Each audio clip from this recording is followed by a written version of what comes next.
मोदीଙ୍କ सभारे रहस्यमयी महिला मुहरे नाली रंग और हाथ में अस्त्र धरी मोदीଙ୍କ सभारे पशिले महिला किए यही महिला एते कड़ा सुरक्षा भितर प्रधानमंत्री नरेंद्र मोदीଙ୍କ जनसमावेश घटिला अजब घटना।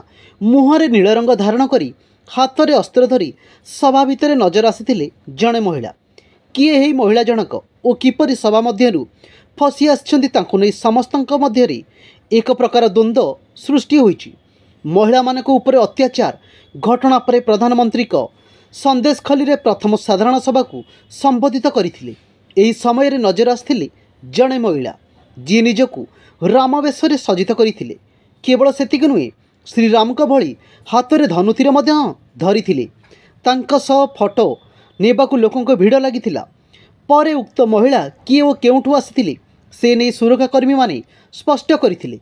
महिला जनक कोलकाता ठाकुर नगर और तांका नाम सुचित्रा मजुमदार। सुचित्रा देवी सकाळू कचहरी मैदान में बीजेपी कार्यकर्ता और समर्थक भिड़ भितर बुलुथिबार नजर आसथिले।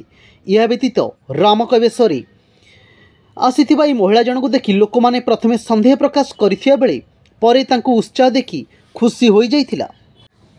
यह व्यतीत राज्य में आतंकवाद तथा महिला होता अत्याचार को नहीं रामवेश धारण करथिबा महिला बीजेपी समर्थक ममता बानर्जी शेख शाहजहां को दंड विधान करने को दाबी करछंती। एही दिन प्रधानमंत्री बारासात रे बीजेपी नारी शक्ति सम्मान रैली मंचरू ममता सरकार को टार्गेट करथिले। से दाबी करछंती जे एनडीए सरकार प्रत्यावर्तन निश्चिंत और सेथिबाई इंडिया अलायंस नेता माने मानसिक भारसाम्य हराई लोकों परिवार उपरे आक्रमण करुछंती।